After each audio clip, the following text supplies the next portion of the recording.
Mateus 5, versículo 1 em diante, amém? Glória a Deus.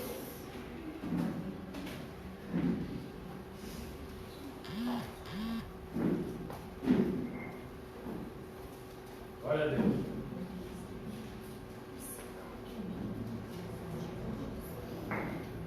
Aleluia. Amém? Amém. Diz assim a santa palavra de Deus. Vendo as multidões, Jesus subiu ao monte e se assentou.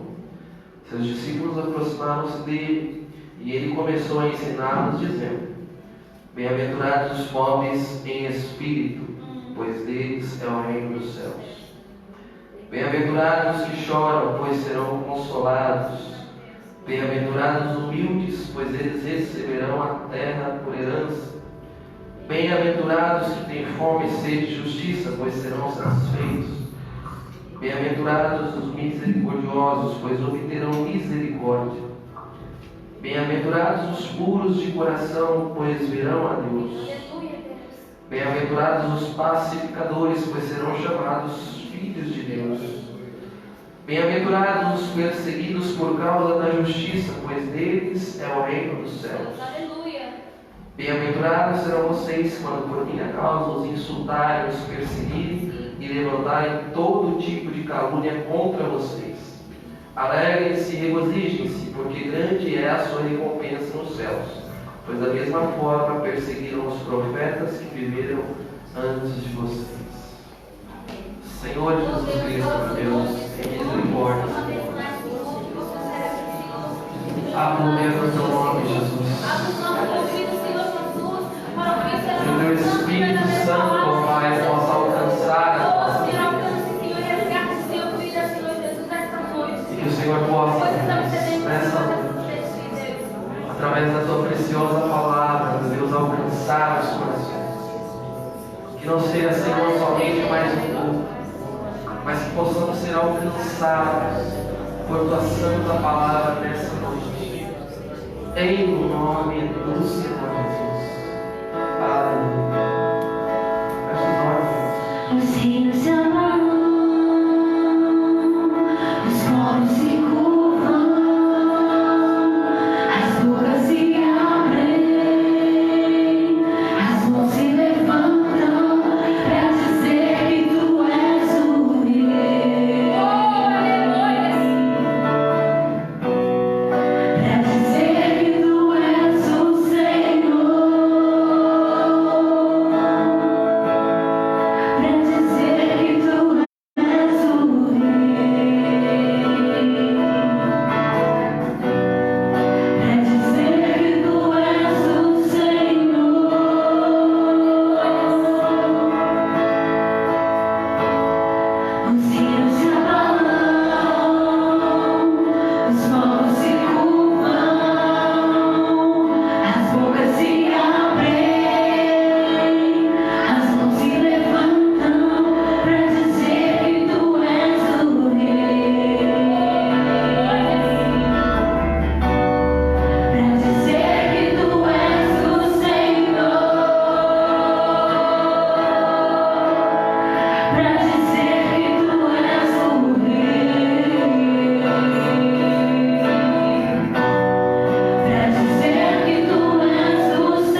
eu vou convidar você a não faltar este domingo, eu vou falar para os irmãos qual foi a bênção.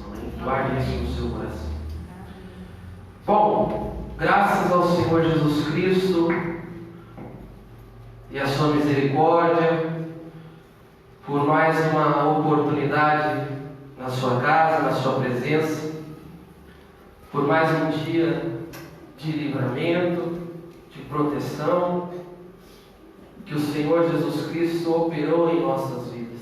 Amém. E principalmente pela oportunidade de oferecermos mais um culto ao Senhor Jesus.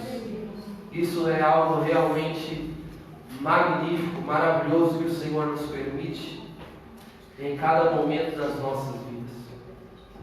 Nós vamos falar nessa noite, irmãos, sobre onde estão os bem-aventurados. Amém? Há 2 semanas atrás, nós ministramos esse mesmo capítulo, discorremos um pouco mais sobre o capítulo 5, 6, 7 do Evangelho de Mateus, e nós falamos um pouco sobre a seriedade desta mensagem que está especialmente nestes capítulos. E eu gostaria de lembrar aos irmãos aquilo que nós falamos. E aquilo que eu quero que fique marcado em nossos corações, através da palavra de Deus, é claro, é que Deus ele subiu ao monte para transmitir as leis do seu reino. Amém? Amém. Isso é extremamente importante para todos nós, que almejamos a salvação das nossas almas. Eu acredito que todos nós já lemos ou o Evangelho inteiro de Mateus, ou pelo menos esses capítulos do Sermão da Montanha. E se porventura nós não lemos ainda, ou alguém não leu ainda, eu convido a você para que você leia e releia esses capítulos, pois é de suma importância para a nossa vida cristã. Aos que leram, eu tenho certeza também que ficaram impressionados com aquilo que o Senhor Jesus Cristo pronunciou nesta pregação. O significado do Sermão do Monte, o significado dessas palavras em especial que nós estamos meditando nessa noite, é muito sério e muito profundo, necessário para todos aqueles que almejam ser cidadãos do reino de Deus. Aqui nada mais, nada menos do que o Santo Deus verdadeiro subiu ao monte para ministrar o maior sermão já ministrado por ele quando esteve aqui na terra, conforme eu já falei, conhecido como Sermão do Monte ou Sermão da Montanha. Aqui Deus estabelece a constituição do seu reino, ou o programa de governo do seu reino. O reino de Deus é chegado aos homens, e juntamente com o seu reino é chegado o seu rei, que é claro, o nosso Senhor e Salvador Jesus Cristo, pois não há nenhum outro. Confirmando isso, o Evangelho de Mateus, capítulo 4, versículo 23, diz assim: Jesus foi por toda a Galileia, ensinando nas sinagogas deles, pregando as boas novas do reino e curando todas as enfermidades e doenças entre o povo.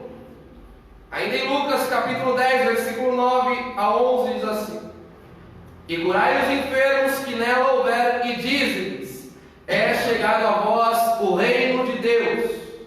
Mas em qualquer cidade em que entrardes e vos não receberem, saindo por suas ruas, dizei: Até o pó que da vossa cidade se nos pegou, sacudimos sobre vós. Sabei, contudo, isto, que já o reino de Deus é chegado a vós. E juntamente com o reino é chegado as leis, as ordenanças, a constituição. E Jesus ele começa o seu sermão falando sobre as bem-aventuranças, ou os bem-aventurados, o que não é uma coincidência, mas é algo que está ligado com o reino celestial com o reino do Senhor. Nos capítulos anteriores, nos primeiros capítulos do Evangelho de Mateus, já anunciava João Batista a mesma mensagem: o reino dos céus está próximo.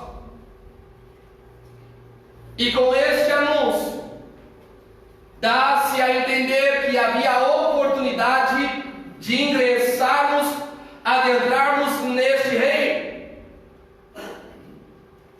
E só havia uma maneira daqueles que estavam ouvindo a mensagem anunciada pelo João Batista de entrarem neste reino. E a maneira seria então cantando Restitui, ou seria participando da fogueira santa, ou então seria comprando um lenço ungido.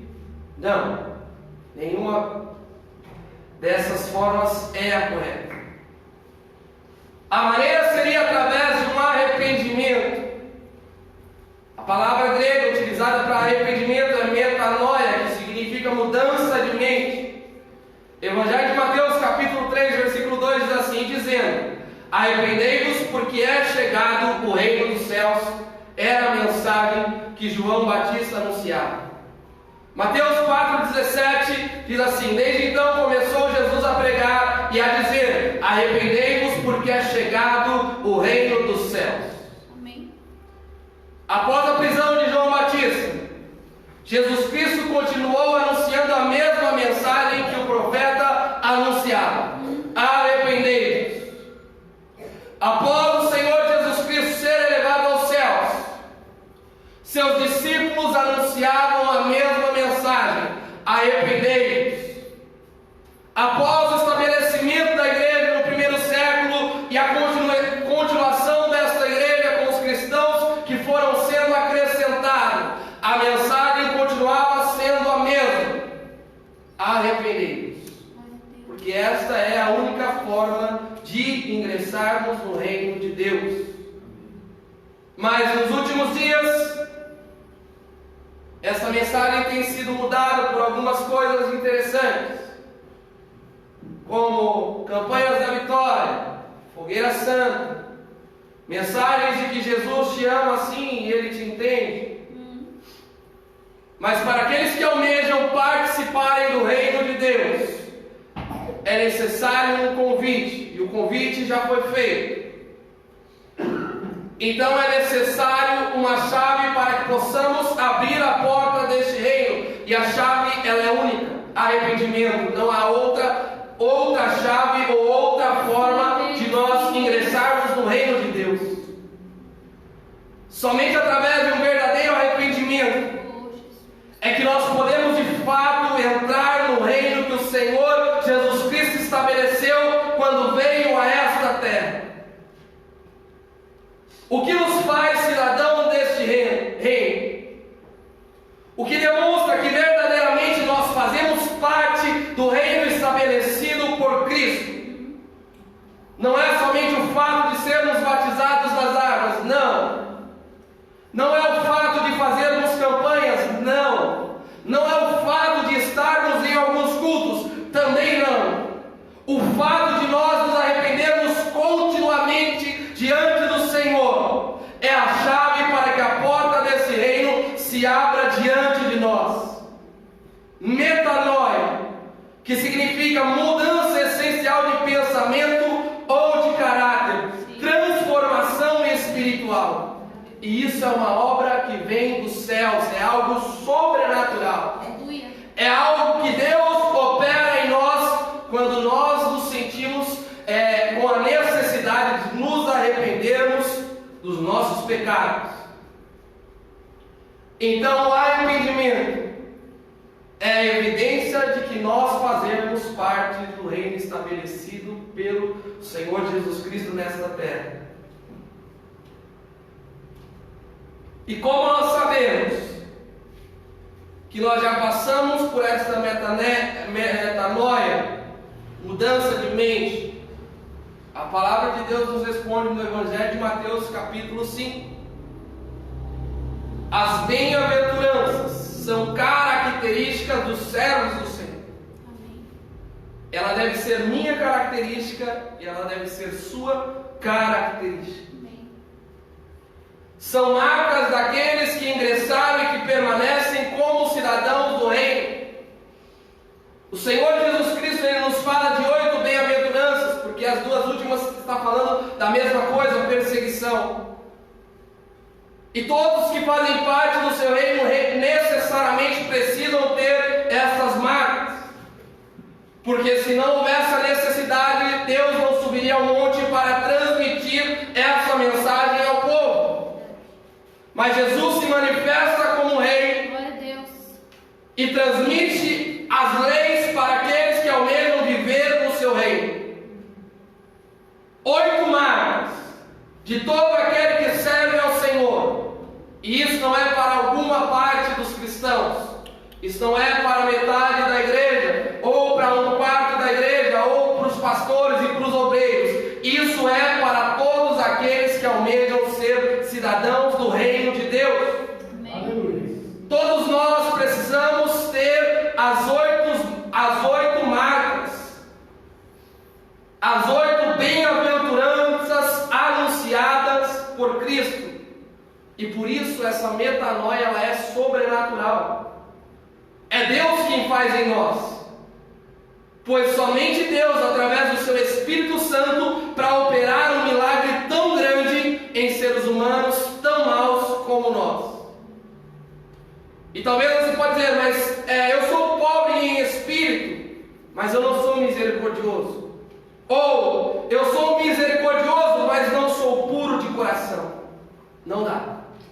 É necessário termos as 8 marcas para que possamos ser cidadãos do reino de Cristo. E se nós queremos saber se ocorreu uma mudança, uma metanoia em nossas vidas, é simples. Abra sua Bíblia no Evangelho de Mateus, capítulo 5, e leia as bem-aventuranças. O que mais falta na igreja de hoje não são prédios, porque nós vemos prédios maravilhosos, com igrejas enormes. Não são equipamentos, porque os equipamentos eles vão chegando, não são as cadeiras, não são pessoas, porque há uma quantidade sem fim de cristãos hoje. Mas o que mais falta na igreja são os bem-aventurados. São os verdadeiros cidadãos do reino do Senhor Jesus Cristo. Hoje, nós vemos muitas igrejas, milhares delas espalhadas pelo mundo. Vemos muitos cultos, centenas deles, culto de todos os gostos e todos os tipos. Tem culto do vermelho e do azul, culto do branco, tem culto da vitória, culto do esquisito, culto da restituição, tem culto de tudo quanto é tipo hoje. Centenas de cultos. Vemos milhares de crentes espalhados pelo mundo, crentes de todo tipo e todo gosto também.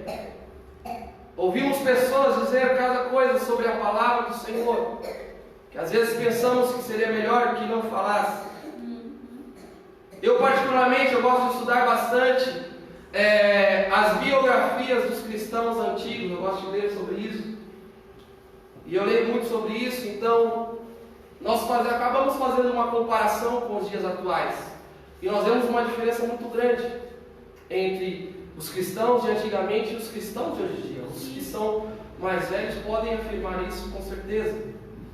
Amém, irmãos? Em nome de Jesus. Amém. Glória a Deus, há poder no nome do Senhor Jesus. E são poucos os que se mantêm dessa maneira nos dias de hoje. Eu fico pensando às vezes o que Paulo iria escrever para a igreja dos dias de hoje, lendo a carta de Coríntios. O que Pedro falaria para mim, ou falaria para você como servo do Senhor Jesus Cristo? O que Jonathan Edwards diria, David Braga, Leonard Ravenhill, entre outros? Se tornou moda, irmãos, ser cristão. Hoje, para você se tornar um crente, você precisa receber um batismo, um certificado, uma carteirinha. E aí você já se tornou um cristão. Mas aonde estão os bem-aventurados? Os verdadeiros servos do Senhor Jesus Cristo, aqueles que amam e seguem a palavra do seu Deus. Porque, irmãos, não foi qualquer um que ministrou isso, foi Deus. Deus subiu ao monte para ministrar as boas novas do reino. E as boas novas são as marcas dos verdadeiros cristãos. As bem-aventuranças, elas falam de pessoas de outro mundo. E realmente é assim. Porque humanamente falando, irmãos, essas são marcas de pessoas de outro mundo. Humanamente falando, ninguém é assim. Por isso que a operação vem do alto para baixo. Sim. E este outro mundo se constitui no reino de Cristo. Sim. O centro da mensagem bíblica é: Deus se fez homem para morrer por um monte de homens e mulheres pecadores. E Romanos fala que ele fez isso já sabendo. Isso é coisa de outro mundo. Hoje em dia, nem por pessoas boas nós morremos, que dirá por pessoas más. Mas Cristo morreu por cada um daqueles que não mereciam. Mesmo sabendo que um dia você iria abandoná-lo, que um dia você iria traí-lo, ainda assim Cristo morreu por mim e por você. Mesmo sabendo que você ouviria o Evangelho e continuaria da mesma maneira como se nada tivesse acontecido, ainda assim Cristo morreu por mim e por você. Então ser um bem-aventurado é ser de outro mundo, é fazer parte de um reino eterno. E nós devemos sim, irmãos, sermos de outro mundo. Nós devemos sim sermos considerados loucos, alienados. E eu não estou falando de alienados que somente ouvem e obedecem, e mesmo que a pessoa esteja errada, você tem que obedecer. Não, de maneira alguma. Se em algum momento houver falhas, que as pessoas sejam tiradas e que a igreja permaneça, porque maior é a igreja do Senhor e não há homens maiores do que a igreja do Senhor. Mas eu digo alienado no sentido de sermos considerados loucos porque seguimos a palavra de Deus e não porque estamos cegos ao erro, porque nós servimos e vivemos para um Deus santo. A palavra de Deus nos diz em Coríntios, 1 Coríntios, capítulo 1: pois a mensagem da cruz é loucura para os que estão perecendo, mas para nós que estamos sendo salvos é o poder de Deus. Aleluia. Pois está escrito: destruirei a sabedoria dos sábios e rejeitarei a inteligência dos inteligentes. Onde está o sábio? Onde está o erudito? Onde está o questionador desta era? Acaso não tornou Deus louco a sabedoria deste mundo? Visto que na sabedoria de Deus o mundo não conheceu por meio da sabedoria humana, agradou a Deus salvar aqueles que creem por meio da loucura da pregação. Os judeus pedem sinais miraculosos e os gregos procuram sabedoria. Nós, porém, pregamos a Cristo crucificado, o que de fato é escândalo para os judeus e loucura para os gentios, mas para os que foram chamados, tanto judeus como gregos, Cristo é o poder de Deus e a sabedoria de Deus. 1 Coríntios capítulo 1, versículo 18. Isso realmente é loucura. E que sejamos taxados de louco, mas que sejamos um louco que faz parte do reino de Deus. Que outros falem de você, meu irmão. Que outros digam: ah, Fabiano agora só fala de um reino que ninguém vê. Que outros digam: olha, agora a irmã Nádia só fala de um lugar que a rua é de ouro. Isso não existe nesse mundo. Que outros digam que o Maurício só fala de alguém que morreu por ele e por mim para dar salvação à minha alma. Que sejamos um louco neste mundo, mas que sejamos loucos de acordo com a palavra do Senhor. Aonde estão os bem-aventurados? Precisamos estar aqui nessa noite. Aleluia. Eles precisam estar aqui hoje. Eu vou contar um relato de um livro que eu estou lendo com os irmãos. O nome do livro é O Livro dos Mártires, de John Fox. Eu vou ler porque eu não quero passar algum detalhe em branco. Eu peço aos irmãos que reflitam nessa situação, é verídico, aconteceu.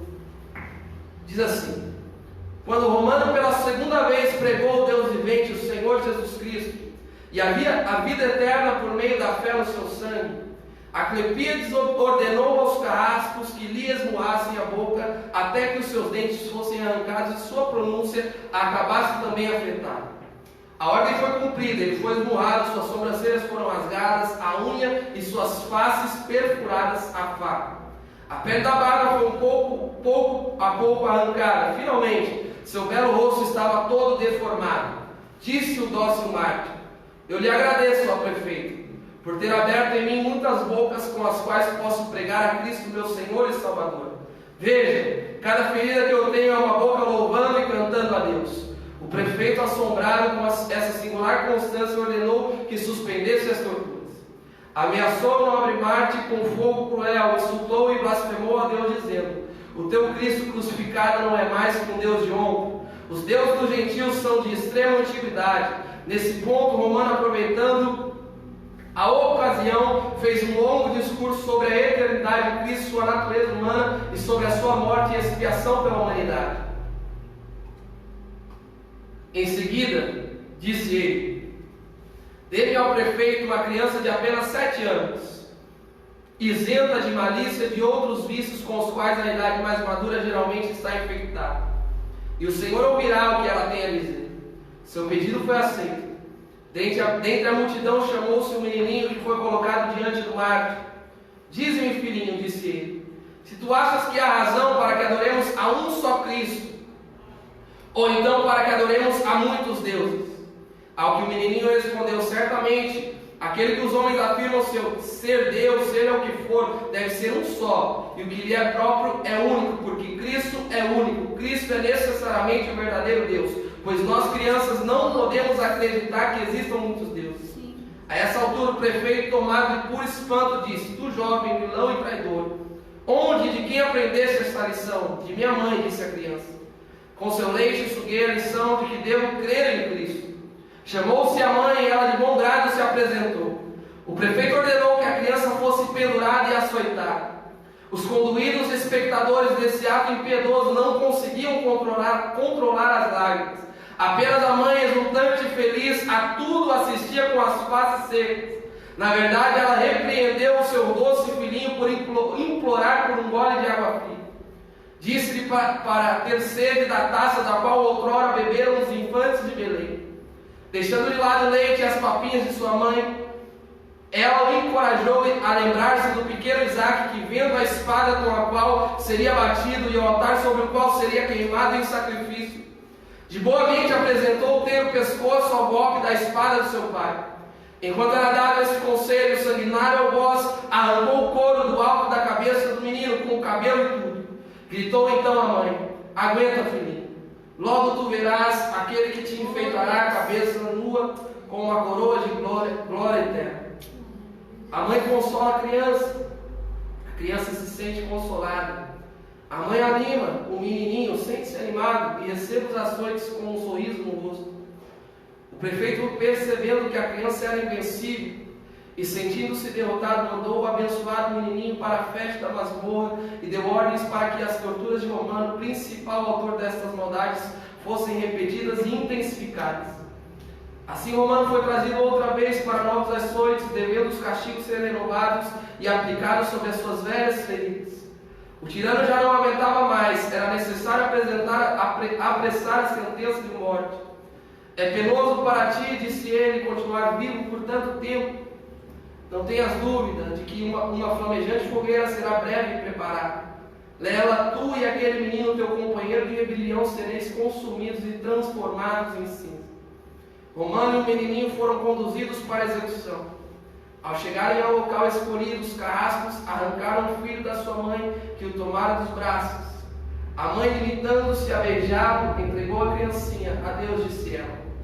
Adeus, meu doce filhinho. Quando tiveres entrado no reino de Cristo, lá no teu abençoado estado, lembra-te da tua mãe. E enquanto o carrasco aplicava a espada ao pescoço da criancinha, ela cantou assim: todo louvor do coração e da voz, nós te rendemos, Senhor. Este dia em que a morte deste santo recebes com muito amor. Tendo sido cortada a cabeça do inocente, a mãe envolveu em seu vestido e a segurou no colo. Lá do poço, uma grande fogueira foi acesa, na qual o humano foi atirado. No mesmo instante, desabou uma tempestade. Finalmente, o prefeito, sentindo-se confuso diante da força e coragem do Marte, deu ordens rigorosas para que ele fosse reconduzido à prisão, onde deveria ser estrangulado. Esse é um relato que ocorreu devido a essas pessoas não negarem o nome do Senhor. Pessoas que verdadeiramente eram cidadãos do reino.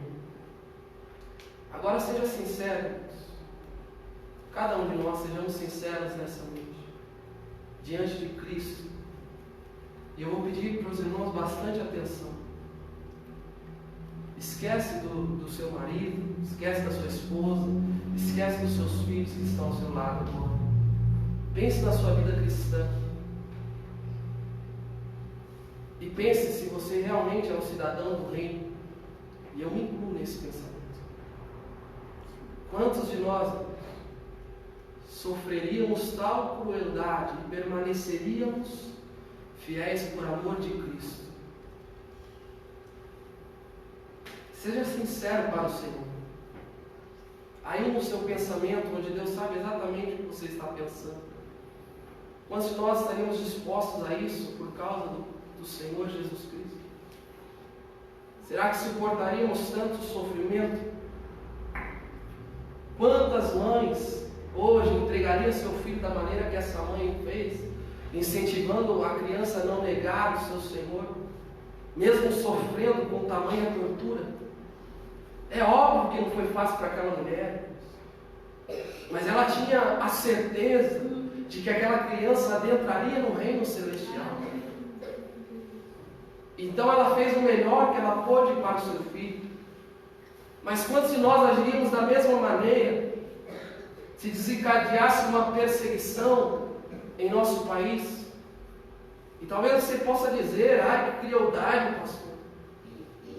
Irmãos, Jesus falou: se alguém ama seu pai e sua mãe mais do que a mim, não é digno de mim. Eu não falei nada, foi Jesus que falou. Se alguém ama o seu filho mais do que a mim, não é digno de mim. Foi o Senhor Jesus Cristo que disse.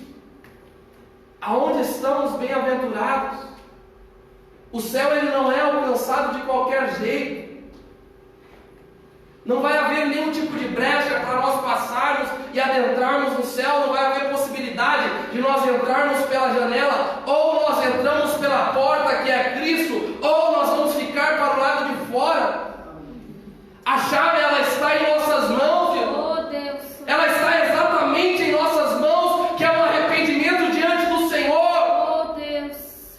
É nós confessarmos a Deus as nossas faltas, reconhecermos que precisamos mudar e deixar o Espírito de Cristo operar em nossas vidas. Aleluia, Deus.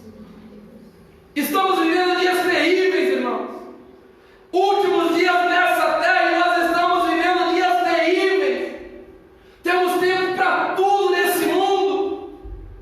E muitas vezes quando temos que escolher em ter tempo para Cristo ou para outra coisa, a outra coisa vence. O trabalho ele vence. A enfermidade ela vence. Olha que a Bíblia fala que o apóstolo Paulo teve que conviver toda a sua vida com um espinho na carne e nada o fez parar. Oh, Jesus. A dificuldade vence. Vivemos desanimados, fracos. Qualquer coisinha, não vou mais na igreja. Onde vamos parar, irmão? Somos cidadãos de qual reino? Jesus Cristo ele tem um único reino, onde Ele é o rei. E se Ele não é o rei do meu coração, irmãos, eu não faço parte desse reino. Se eu não suporto ouvir essa pregação e ler as bem-aventuranças, eu não faço parte desse reino. Eu estou fora do maior e do melhor reino de todos os tempos. Nós não somos deste mundo, irmãos. Nós não somos daqui. Aleluia, aleluia. Não podemos viver como se fosse permanecermos aqui. Quando Cristo falou para Nicodemos que era necessário nascer de novo, Ele utilizou uma palavra grega que é genes anotem, que significa nascido do alto. Pedro ele fala sobre uma nova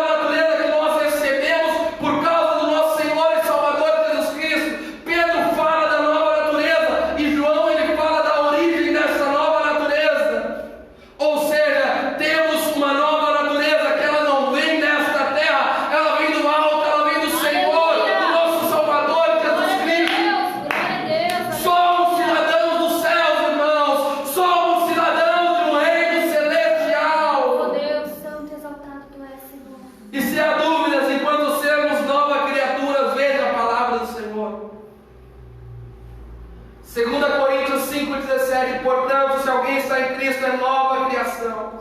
As coisas antigas já passaram, eis que surgiram coisas novas. Gálatas 2:20: fui crucificado com Cristo, assim já não sou eu quem vive, mas Cristo vive em mim. Gálatas 6:15: de nada vale ser circuncidado ou não, o que importa é ser uma nova criação. Efésios 4:22: quanto à antiga maneira de viver, vocês foram ensinados a despir-se do velho homem. Ou somos novas criaturas ou não somos. Ou nos tornamos, deixamos ser tornados novas criaturas ou não fazemos parte do reino de Deus. E como sabemos que somos novas criaturas? É simples. Você sabe que você é uma nova criatura quando isso está acontecendo em sua vida. Bem-aventurados os pobres em espírito, pois deles é o reino dos céus. Bem-aventurados que choram, pois serão consolados.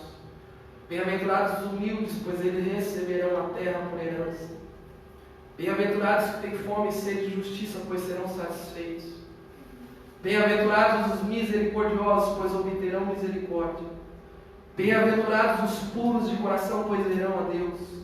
Bem-aventurados os pacificadores, pois serão chamados filhos de Deus. Bem-aventurados os perseguidos por causa da justiça, pois deles é o reino dos céus. E assim nós nos tornamos nova criaturas do alto. E se nós estivermos fora desse reino, irmãos, nós estamos perdidos, conforme foi pregado lá atrás. Na próxima semana nós vamos concluir essa mensagem, porque eu quero aprofundar no significado das bem-aventuranças. Mas pense, reflita e busque o Senhor. Faça prova de você mesmo para o Senhor. Veja se está de acordo com a palavra de Deus. É óbvio, ninguém aqui é perfeito, ninguém vai ser perfeito nessa terra. A perfeição será lá. Mas se nós não almejamos sermos melhores a cada dia, irmãos, sinceramente não vale de nada estarmos aqui.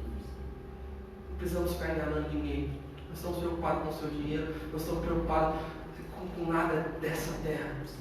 Estamos preocupados com a sua alma. Amém. Com o reino que está prestes a vir. Sim, Deus. Porque o dinheiro vai passar, a terra vai passar, a casa vai passar, o emprego vai passar. Tudo isso aí, irmãos, é pó. É pó e vai voltar ao pó. Então, pense nisso. Reflita. E busque mais ao Senhor. Se coloque de pé.